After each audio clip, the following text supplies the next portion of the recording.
All right, everybody, welcome to school safety. If you find yourself in the wrong meeting, policy link to policies and practices is in our chat if you need that. I know that I heard from Commissioner Salazar Hall that she might be a little bit late because she had a mediation that was scheduled for today that she wasn't in control of the length of. So I think this is likely our group for today. I sent out an agenda earlier. Cindy Lou, are you able to share that, or are you not in a technological position to do so? I am on my computer, so I should be able to share that just fine. Great. Let me just get it all lined up. And it's not anything too crazy today. Because we were so rushed before the holidays and had such a tight agenda, I wanted to circle back to some of those interviews that you all conducted so that Commissioner Salazar Hall was able to kind of send a summary email that had the main takeaways, but I know others kind of came ready to share key takeaways the last time. So I wanted to put some opportunity for that in this meeting. So we're reviewing the agenda now. I wanted to discuss the update document that we provided at the full commission meeting and the city council yesterday and circle back on that since it was created through the work of this group, but because of the holidays, it wasn't as fully vetted through this group as it might normally be. So I wanted to make sure that that was reflective of what everybody wanted to see in it. And if the next steps felt good to everyone. And then the key takeaways from the interviews, then we have the listening session on the 20th coming up and wanted to talk with you a little bit about that. Then we can talk next steps. And our next meeting will be after the listening session next week. And then is right, Cindy Lou, 27th? Did I get that right? According to our new updated calendar? Yeah, that was actually, I was looking to confirm that when the Zoom kind of escalated, but I will get that confirmed for sure. And I believe it is the next meeting would be the 27th for subcommittees. That's what we talked about last time. Yeah, that's what I thought I was remembering, but my memory is never to be trusted 100%. It should always be verified.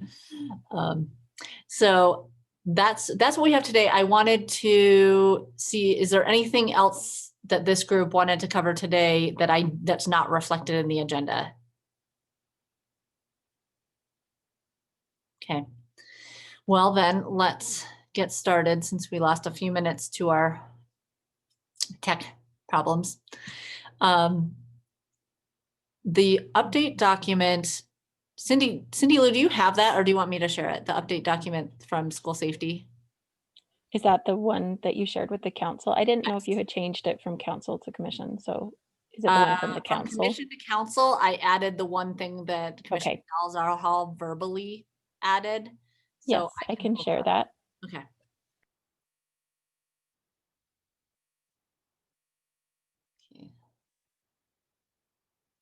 And it was mostly built on the summary from Commissioner Salazar Hall. I just reformatted it to match those of the training and policy and practices subcommittee. So I didn't editorialize my own opinion. I just reformatted the summary that she had sent out before the holiday of where she thought we were on recommendations that we could put forth at this point. Do you remember, Moises? You look confused. I don't ever remember that that those recommendations were based on Nicole's information. Email? You don't remember that because I didn't say it, or because they don't look like the ones that she sent? I just don't remember ever hearing about that. Okay, so I thought that was something that you had put together based on all this information that you. I mean, it is, but I guess I did add one or two things that based on our conversation, but she had summarized it really well. So I used a lot of her language in what I pulled across, but it should be reflective of this entire conversation. Not because she also had things in that same email that were specific to her conversation with Angie Doan, and those things I did not use. When are you ready? Would you like me to go ahead with this? Yeah, go ahead. Okay. So I'm not sure, I can never remember who was in which meetings. So this was the document that in the full commission meeting last week, and in an update that the city council wanted an update from us. And so we also presented this there. Again, I presented these in both meetings as draft, just to say, here's kind of where the direction of our conversations is going and things that are coming up that could be recommendations from this group. But that's why it's marked very largely as draft and why it's mentioned as broad language, because I did not want to commit this group to going forward with any of these recommendations until we have public input on these and until we've decided as a group that these are what we want to put forward. But just to give people a preview of what's being discussed in our meeting. So mostly just wanted to revisit this to make sure everybody is comfortable with it. Is there anybody in the room or in the subcommittee who has not seen this or is not familiar with it? I have not. I need to go over it. I apologize. No, that's okay. So I'll run through it really quickly. I mean, I've seen it, but I don't recall it. So I'd like to. Okay, that's fine. And I remember I had some thoughts when you were running through it during the commission meeting, but I didn't want to say anything until we met. Well, this is a great time to go through those. And again, this shouldn't tie us to anything. It's just mostly to let people know what we're talking about in this room and kind of the things that we're thinking about. So that the first kind of broad issue that we've been talking about is the continued racial disparity in the students that are interacting with school resource officers. So that's one of the very first things we talked about in this room, that there's still that disparity still exists and that we're working to continue chipping away at that. You know, I could only see like 2 sentences of that. Yeah, and Cindy Lou, will you scroll down a bit as I go through these? I think it's good to leave it sort of large-ish, but all that first little paragraph says is acknowledges that, well, one of the things that we've learned is that there's actually been a lot of work done on this issue, the issue of racial disparity. We saw juvenile justice reform. And we've learned in our research that there's been some, you can just keep it on that box that you just had above there. Actually, can I see that first paragraph again? Yeah, go up just a tiny bit. Thank you. All right. Thank you. So I said, despite a dramatic decrease in the number of students being referred to the juvenile justice system from schools with SROs due to that juvenile justice reform, we learned that from JJS and from Pam, right? That there's been a big decrease in numbers, which could be construed from the outside looking in as a success. But as we've discussed here, we know that there's more work to be done, and there's some challenges with those numbers that are being reported. So we understand that there's more work to be done. I don't like the way this is written. Okay. The way it's saying, like, despite this, we still have that. Mm-hmm. Instead of celebrating the positives, because I think they have done an amazing job going from hundreds of arrests Mm-hmm. to a trickle to where, you know, elementary, there's no such thing as arrests anymore, stuff like that. And to celebrate those positives, to bring them on board saying, hey, you know, police, hey, we're gonna give you the kudos for what you have done. And we still aren't too sure because the data, we can't desegregate it right now between Latinos and whites. Yeah. And last sentence was meant to acknowledge that second part of it, just to say there's possibly a larger disparity than we understand, but we can't know that. Or there may be no disparity. Yeah. Right. And remember, I don't want us to bring the information from the juvenile justice JJS information that's statewide and bring it into local PD, because remember, I don't believe in doing that.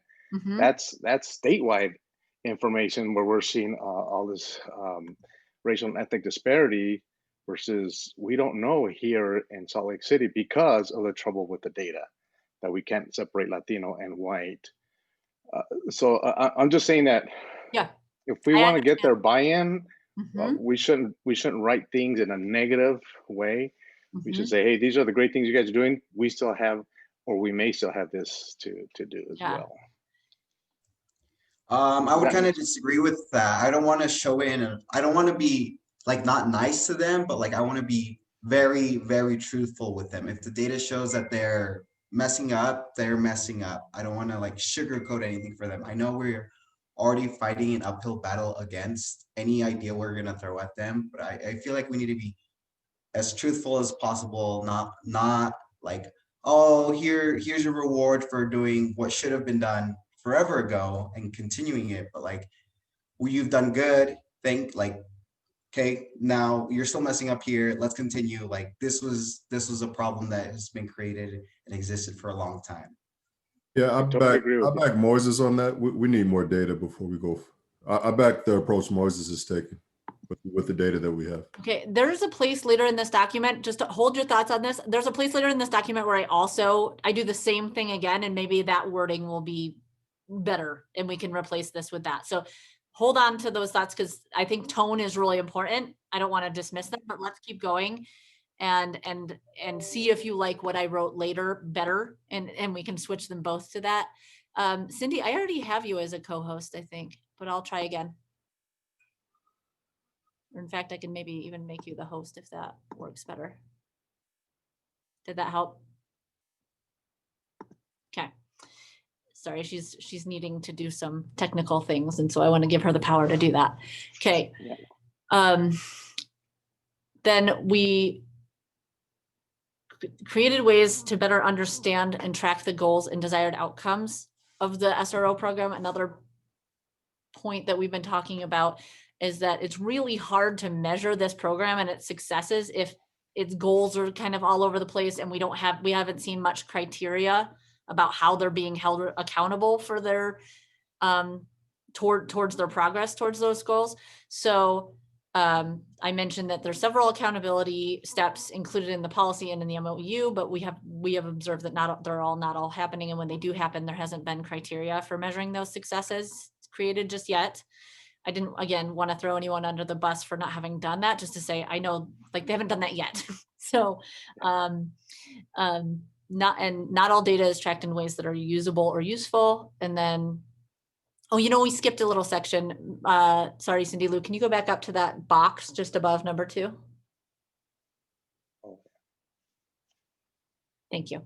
So associated with that first statement about there's more work to be done on the racial disparity, that the mayor's office needs to extend the MOU because in Commissioner Salazar Hall's interview with Angie Dome, we learned that it actually expires in February of 2021, which to me, I think represents a pretty big opportunity for this subcommittee, hopefully, to have some say in how that is reformulated, extended, not extended, that the fact that the term of that is coming due, I think represents a potential opportunity for this group to have some influence. So just that it needs to be addressed so that it doesn't just lapse and go into obscurity. And we talked about selecting a new vendor to track the SRO data, because the present vendor, what we've learned is that they can't disaggregate that data. It doesn't differentiate white people from Latino. And that makes it very difficult for us to track those racial disparities with any accuracy. So our recommendation, potentially, again, these are draft recommendations, these have not been forwarded beyond, but we gave them a preview of perhaps they would want to look at that vendor. And there's some trouble with the gender disaggregation too, based on some follow-up interviews that Nicole had. So now we can go down to that number 2, just below here. Cindy, there we go. And then, sorry, just a bit below that, since we already went through this. Thank you. So this, I said this is our next steps toward formulating a recommendation, because in this area, we're just a little bit further away, to say that we in talking with Dr. Buendia, she gave us authorization to submit recommendations to the staff on what evaluation criteria could look like in the interim, since basically she said, you all have a lot more time than I do to think really in a focused way about this, because my understanding is that her responsibilities are so vast that it's difficult to spend focused, concentrated time on thinking about these criteria. So since we're afforded this time to do that they would be open to our suggestions on that. So we can work on that if that's where we decide we want to go. The established goals of the SRO program and determine if the SRO program is still the best program to meet the needs I put that in there just to make it very clear to those listening that we are still open to the option of perhaps moving away from that program if that's what we think is best with the resources. So just wanted to make sure people know that that's within the scope of what we're talking about. Review budget allocations. We haven't gotten there yet, but we do need to look and see how much money is going into this, and does it need to stay there, or is it better spent elsewhere? And is that part of our recommendations? This didn't end up in my box for whatever reason, because those little boxes are very futzy and I couldn't get it to go into the box. But this was pulled directly from Commissioner Salazar-Hall's recommendations based on her conversation with Angie Doan. Again, if we don't want to move forward with this as a full recommendation, we do not have to. But she was saying that the previous administrations have had a full-time employee dedicated to equity and education. Right now, the current administration does not have that position. So she felt like it would be appropriate to have somebody having somebody look at this as their full-time job rather than relying just on the subcommittee and their work. So. Okay, because what she said in the meeting was that she had a dedication that Angie was for the school to prison pipeline, which it wasn't. It was as a senior advisor for education. Yeah, and I think she misspoke in the meeting, but this was what she wrote in her email. Yeah, so something more broad would be, I think, would be better than just this thing. And plus, I don't know. Anyway, just a kind of update. And I don't know, I guess, Shilong, maybe you didn't get all the interviews that I sent you. That, yes, we went and we talked about this in the oversight committee that has law enforcement and the school officials in there. And they are definitely moving forward. And they say, hey, yeah, we don't have those outcomes. We gotta make them.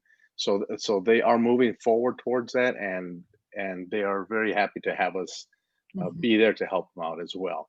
Yeah. I don't think it's very hard to do them, but maybe it's because I'm a researcher and that's what we do. We need to measure behavior, and so I think we can do it. So I'm very positive about this one, to be able to hold them accountable and have that data to say yay or nay whether they're doing well or not. So agreed. I think that's a really cool opportunity. So yes, let's go down to 3 and just get through this document, and then we can talk about it a little more.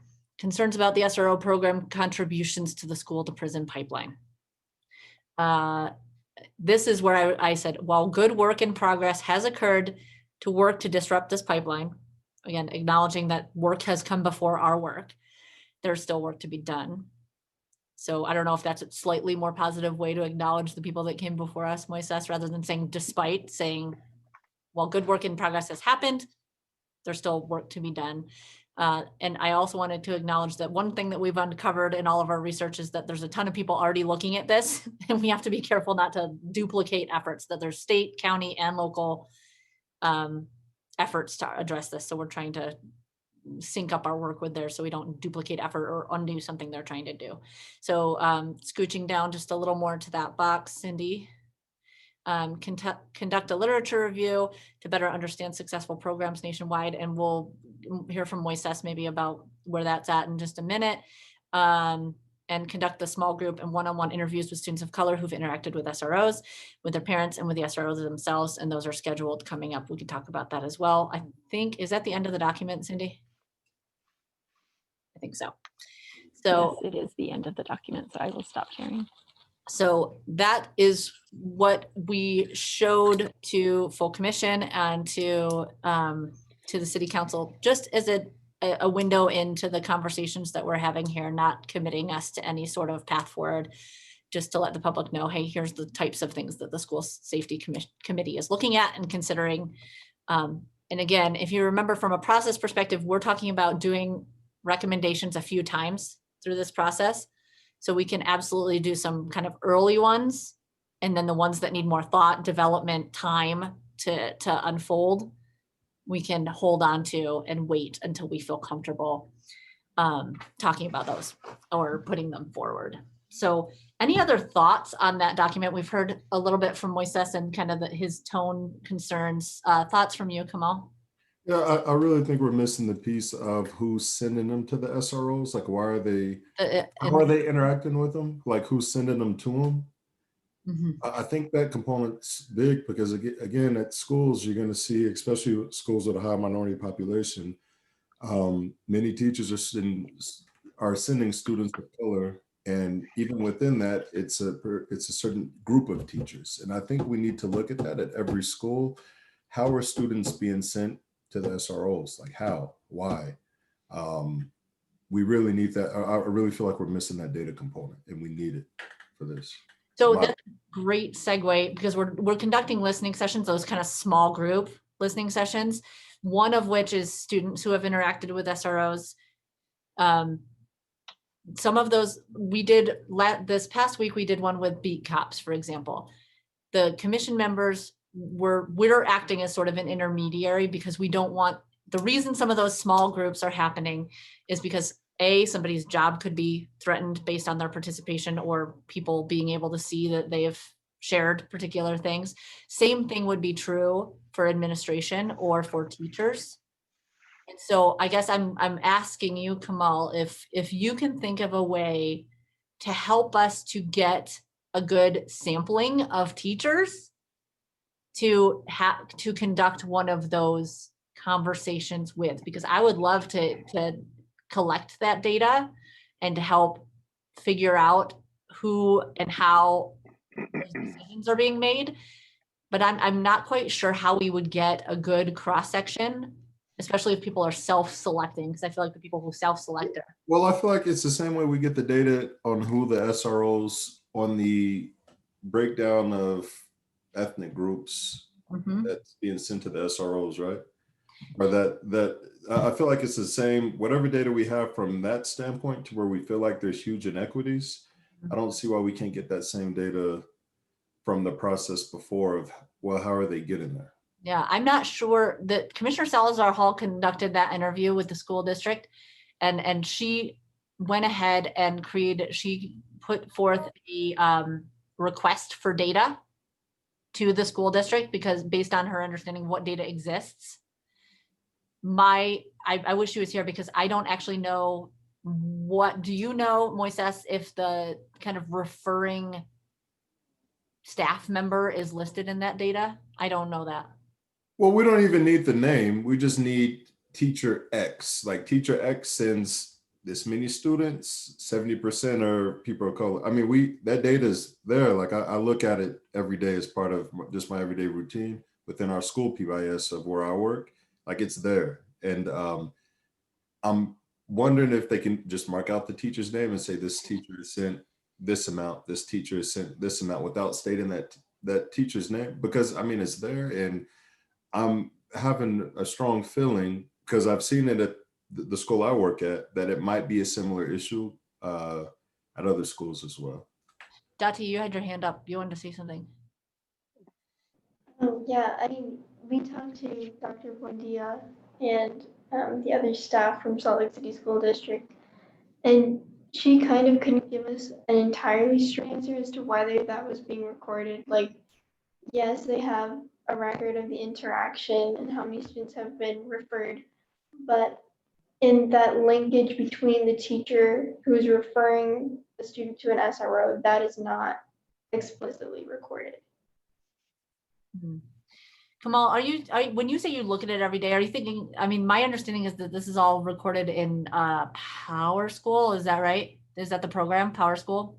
No, it's a program called, we use Educator's Handbook. I don't know, it's Educator's Handbook for us, because I know we have Salt Lake City schools as well, which to my point, don't leave out Granite School District as well, because they tie into Salt Lake City, even though it's a small percentage, especially what I believe are still some lower income areas. So that SRO program is important too. But I mean, I know we got to focus on the bigger district, but in saying that, the program we use is called Educator's Handbook. Everyone has something similar because that data has to be recorded. Like every school has to have that data.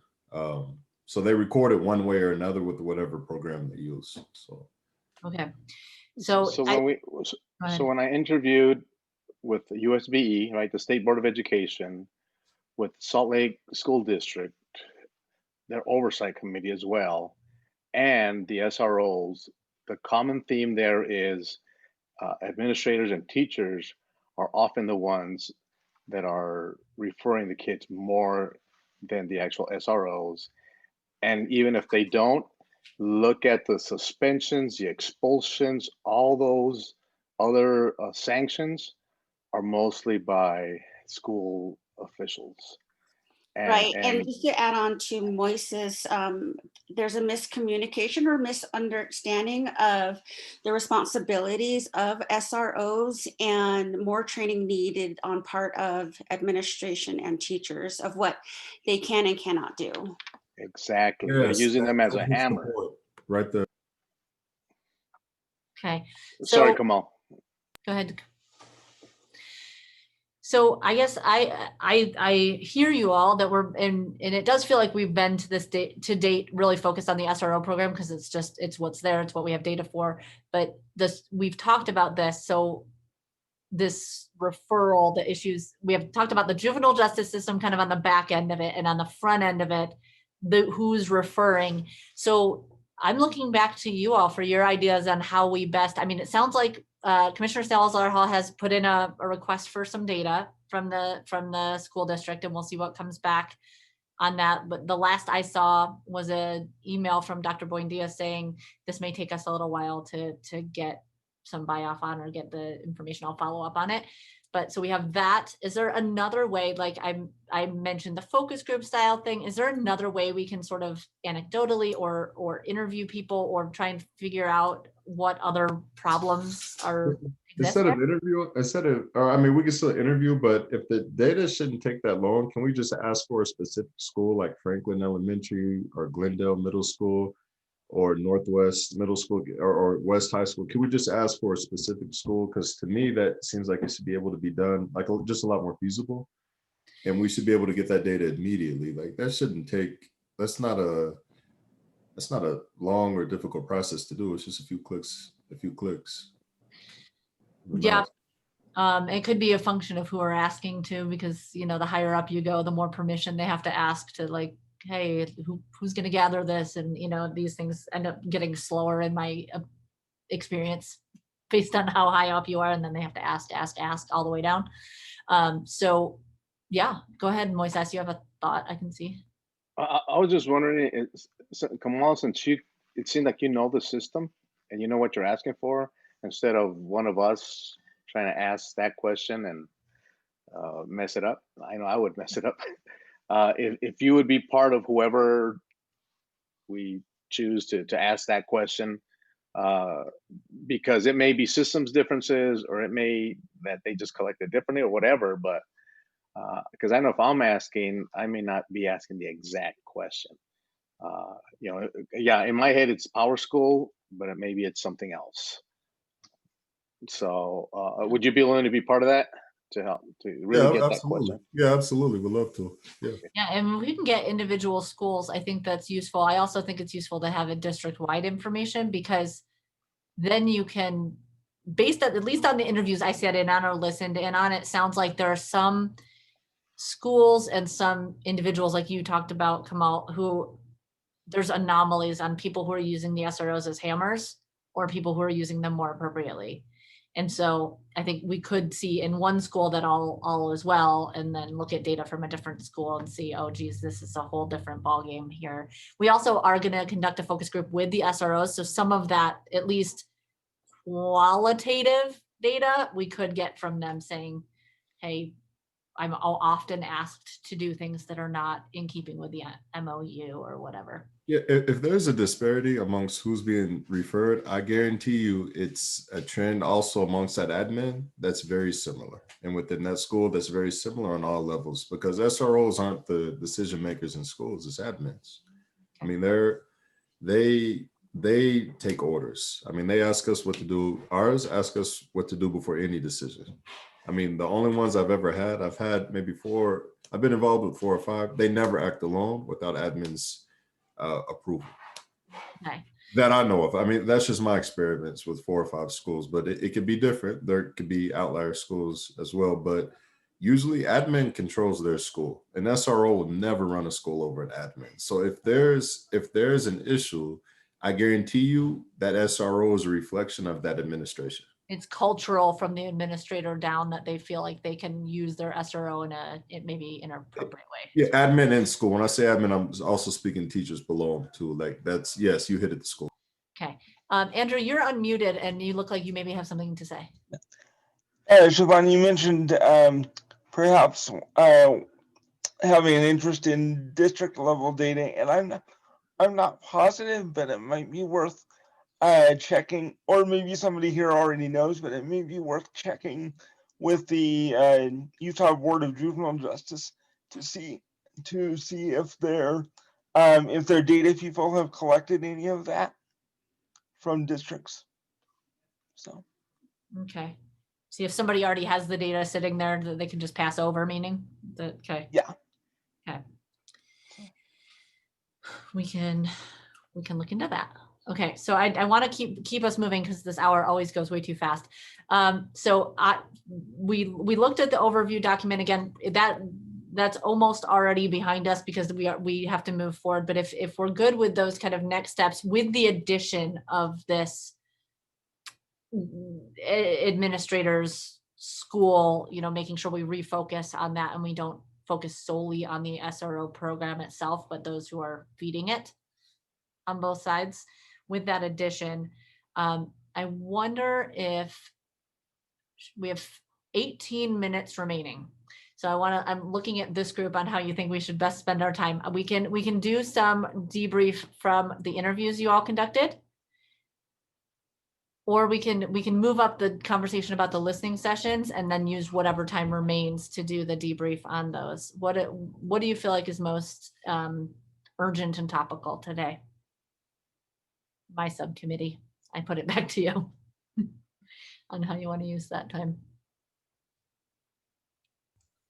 I think for just the listening session should be a little more focused on right now since they're kind of close. Something on that is just we're getting students who have been in contact with SROs, and are we just pulling that information from like their referrals and just picking at random, or like you said, are they self-selecting? Because I want to make sure we're getting people who've had all experiences with SROs, but I want to make sure we have all the people are in that same pool we're drawing from. So Dati, do you want to talk about that? We had a conversation the other day about getting the youth subcommittee kind of in the driver's seat of that, because I think it'll be a lot better received from them than from me. So Dati, do you want to talk about how we're going to grab those? Yeah, I was going to talk to you guys about it on Saturday, but Siobhan and Moises were both really interested in getting the student perspective out there. So yes, we've had some referrals of students, maybe one or two, but they're kind of giving us as a youth subcommittee the space to find students who you think have had an interaction, or to put it out there with like an Instagram graphic. And students will be able to fill up slots in that way. And then there's also going to be a general meeting with more students where they can comment on different aspects of policing, not just the SROs, because students' interactions aren't limited to their education system. Yes. I don't know. What do you think about that, Rogelio? Does that work, Rogelio? Yeah. I think for the second group of students we're doing, just anyone who had the interactions or any feelings about policing in school, I think that one's a really good idea to kind of see what the like overall general youth understanding is of the police, but I also want to know what they're currently doing. So I think I don't know, I'm just thinking I just want to get a good pool, make sure, and I don't know where to like draw people from. I don't have like 1 million followers on Instagram or anything, but like, I'll try to get the word out or something, but like. Well, we have put together kind of a very general plan for and it sounds like Dati's going to present that to you guys this weekend. But the one that's coming up next week is the one with the SROs. And there's really, those small group conversations are and Andrew, I'm going to be coming to you too pretty soon about this. So listen up, because we have a group planned for individuals with disabilities, because we don't want them to be overshadowed in the large public listening session. So same with youth, same with some of these smaller groups that we think just need a more focused conversation, where like the cops and some others, we don't want them to, or folks who have interactions with SROs, we don't want them to feel at all threatened from members of the public. And then there's others who just might need a little more time and space to participate. So we've created some small group ones. Andrew, I'll be getting you information about the one that I need your help getting word out about. But there's basically 15 slots for those, to hold them to a size that is manageable, where everybody will have an opportunity to talk. So for the SRO one, that's more like a curated kind of, like you're talking about, Rogelio, making sure you get a variety of voices in that group is a lot more intentional of outreach, trying to make sure you get a good number. And then the larger youth, that was brought up through the conversation, just to say, if we're having a big public listening session, probably good to have one for the youth too, because they may or may not feel comfortable speaking up in a room full of adults for the big public listening session. So I'm really excited that the youth subcommittee is going to help us to take that on and also facilitate it. So we're just going to be your little note-taking monkeys in the background, helping to keep record, and to help hold the space, but the youth will help us to facilitate those. Go ahead, You brought up a great point when you were just talking directly to Andrew. So in teaching special education for 7 years, that's one thing I feel like we're missing as well, not just from an ethnic standpoint, how are students be referred, but also students with the IEP and 504. And that's what we have to hit on, because those students are sent at are sent at alarming rates as well, high rates as well, at minimum equal to those who we view as like our Latino, African-American populations as well. Those are equally as sent at minimum. So we need to make sure from an equity standpoint, we're tackling that. So I love that point. Yeah, I think that's great. And we're to that end, we're trying to have Andrew and his group and some others help us to curate a group of people of color with disabilities who can give us that perspective. Because this conversation is racial equity, I'm trying to keep it as close to that scope as possible. That said, when we were in the full commission last week, the mayor did say she wants everything. She wants all of our recommendations. So I think we can also put in our recommendations, to further investigate. Like if there are things that maybe aren't exactly dead center of that scope of racial equity, I think we should also say further investigation is needed into this IEP group. We barely scratched the surface in this process, and more needs to be done. So I think there's lots of opportunity, but it's for us to decide what's in the scope and what's sort of tangential, if that makes sense. Not that it's not an important issue, but that it's. Well, we could always bring them up as correlates of racial equity, right? Economic disadvantage is more likely that minorities will be in the lower SES, special ed, same thing. English learners more likely to be. So those are all correlates of all of this. So that's how we could bring it in. It may not be the focus point, but man, if you're a minority and you have a disability, whew, man, you got a double whammy on you. Yeah. And our system is just sucking them in. So I definitely would like for us to do that. Yeah. So with that, do you, Moises, want to talk about the lit review that you're kind of co-creating with the interns? Is there anything you want to just kind of update this group that's happening at least? Yes, just so y'all know, a few of us have talked about, looking at kind of like bigger picture things of reform. What's everybody else doing around the country? What seems to be working, what seems to not, or what does it even look like? And so during the break, I went ahead and, because I don't believe in vacations, it's like going to sleep. You do that when you die. And so we went ahead and started to do a lit review. And then it just so happens that I found out that somebody at the city was also doing it. They have an intern doing it as well. So I'm like, all right. So we got together, and so Made the we're mistake looking. of thinking Moises was going to take a vacation, so we had the city start one, and we didn't know that he was already going to be so proactive. Now they've been connected.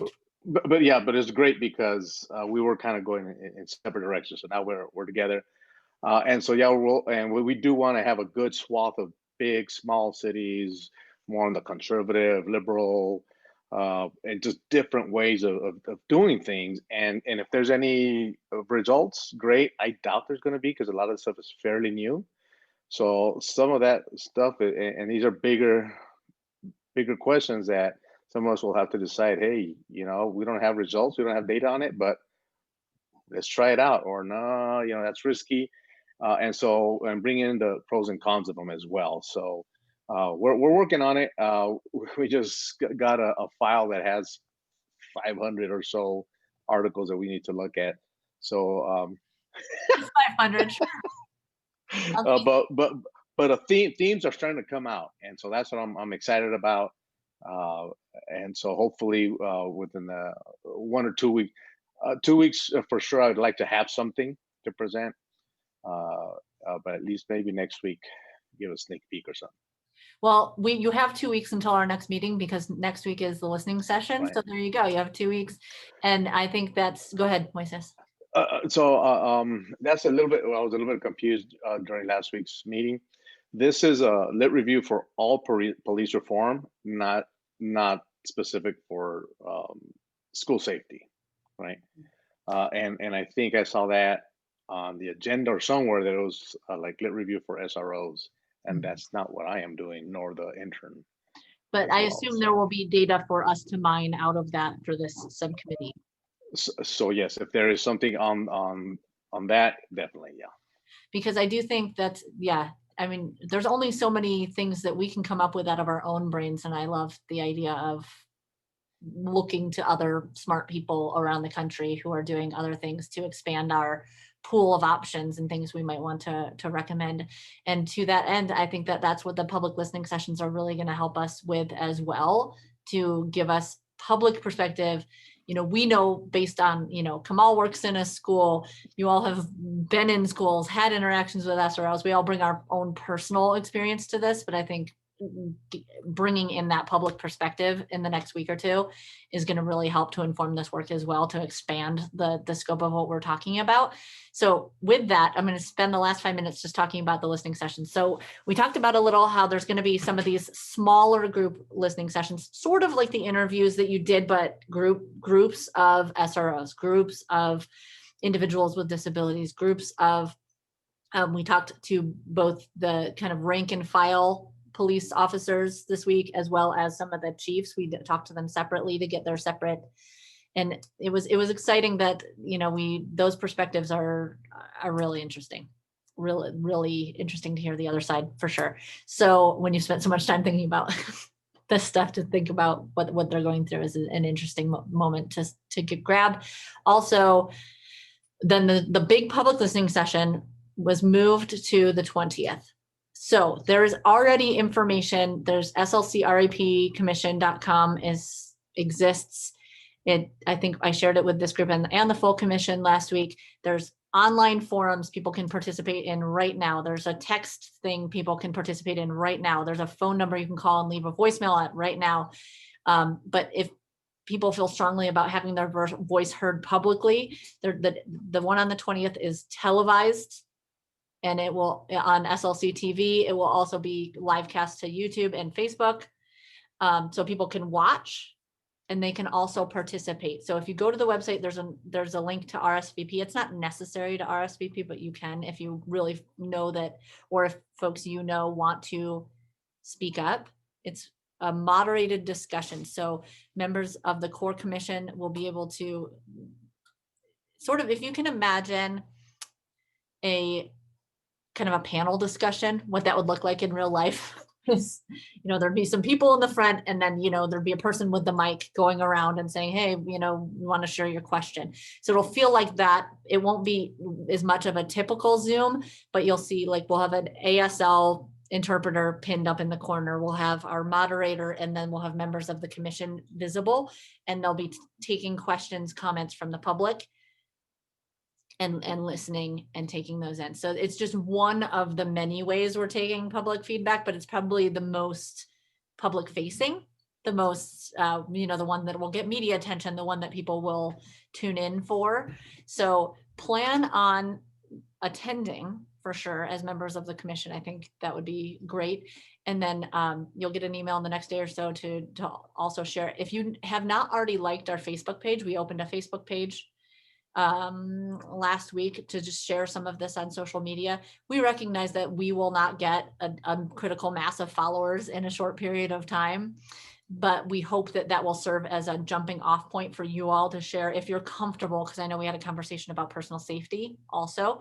If you're comfortable sharing those social media assets on your personal or passing them along to organizations that you're affiliated with to have them share on their social media to get that word out. I think that one thing, just as someone who has done outreach in the Salt Lake Valley for some time, left without your assistance and without you getting this to the right folks, we will have a lot of East Side white participation.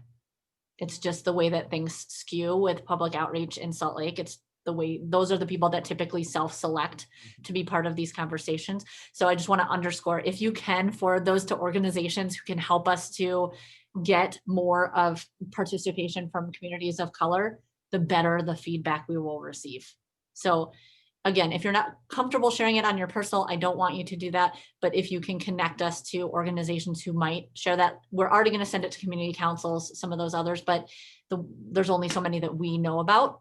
And you might be involved in organizations that we're not privy to, or like Dati taught me about spam accounts. I didn't know that was a thing. So there might be secret accounts that you're all part of that I don't know how to access. So that's my plug to just help us to get the word out about the listening sessions and just all of these ways to gather feedback, because I don't want anybody feeling like they weren't able to share their voice. Andrew? Just a question for clarification. During last week's commission meeting, I was a little confused. Is the listening session going to be the members of the public sharing their thoughts and experiences with the commission, or is it going? Are members of the public going to be asked to respond to specific questions from the commission, or is there a combination of both? It's a combination of both. So if you remember a few weeks back, we brainstormed questions that we wanted answers to. We said, hey, if we're going to go talk to the public, what do we want? We talked about, and some of these will be asked in the smaller focus groups with the SROs and things like that. Some will be asked in the public listening session. So if people have things they want to share, they're going to share what they want to share. But there are also some question prompts that we have prepared from all of the subcommittees and from the full commission, so that if we can get responses to very specific things, because we want to hear general comments, of course, but the feedback will be most useful if it's responsive to things that we're already talking about, to say, hey, members of the public, what do you think about use of force? What do you think about the safety of children in our schools? These types of things. So that the feedback we get is sort of in response to the things we're already talking about. Are those questions already available on the website so that that we can highlight them for folks and say, if you do want to share, it would be greatly appreciated if you would talk about these things in addition to your own personal experience. Yes. So they're repeated a number of different ways on that website, but probably the very best and most succinct way for you to see a list of those questions is there's a survey on the website that walks you through those pretty specifically. Also, I think the text tool, I haven't gone all the way through it, but I believe that also runs you through a series of prompted questions. Okay. So those are there already for people to talk about, but it's not limited to those. People are, of course, and the mayor and chief and members of the city council will be in attendance simply to lend credibility to the process, make sure that they know, people are aware that their policymakers are listening. The intent is not to have them stand up there and talk at the members of the public, simply to be there and listen. So that's the idea. Samantha. Thank you. I know our focus is on Salt Lake City. What is our guidance on encouraging the public to participate who may be outside of Salt Lake City? So there's a number,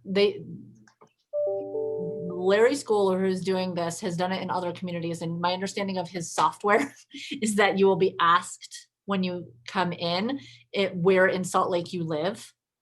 So it won't preclude people from participating who are outside of Salt Lake, but it will allow us to sort that data that we collect, all of it from all the different ways we're collecting data, to know like this feedback came from Salt Lake City residents, and not to leave out those other conversations, but so that we know, because it is a concern about, we don't want to put too much focus on people who aren't being policed by the Salt Lake City police, if that makes sense. We want to make sure that we are, but that doesn't mean like if you live in Sandy and you work downtown, you are being policed by Salt Lake City police. If you know, like some of the professionals we've heard from don't live in Salt Lake, but they do spend a lot of time thinking and studying these topics. So we don't want to lose those, but we do want to be as focused as we can on the people who are being policed by Salt Lake City police. Does that make sense, Samantha? Okay. Any other questions about the listening sessions, since we're a few minutes over? I want to make sure we're just, can we get sent the link for all this, the where people can respond and where people can look at this stuff, so I can like start sending it out? Yeah, that's my intent. I have a draft email already ready to go. You'll get it from Coletta. Okay. So that it shows that it's from the REP commission. So that'll probably tomorrow. I would imagine it'll land in your inbox tomorrow for sharing, but there's already, I believe there's already stuff up on the Facebook page that you can start sharing, but the email with kind of an all aggregated and put together will come to you probably tomorrow. Okay. Thank you for being willing to share that stuff. I mean, I know many of you try and join the next meeting, so I'll let you go join that meeting if that's your hope. And we will see you all again on the 27th and hopefully on the 20th as well, so that we can all, and Andrew, I'll be in touch with you even a little sooner. So thanks everybody. Have a lovely evening. We didn't get to talk about next time's agenda, but I think we did sort of touch on the things that we want to talk about, the lit review, and continuing to debrief the interviews that were done and focusing a little bit more on these next steps. Maybe Kamal, you'll have some information about what you were able to dig up on the referrals. So I think we have a loose agenda that I'll put together for us. And if there's anything else you want to add, just shoot me an email. All right. Thanks everybody. Have a great evening and we'll see you soon. Dos de Dania. Bye.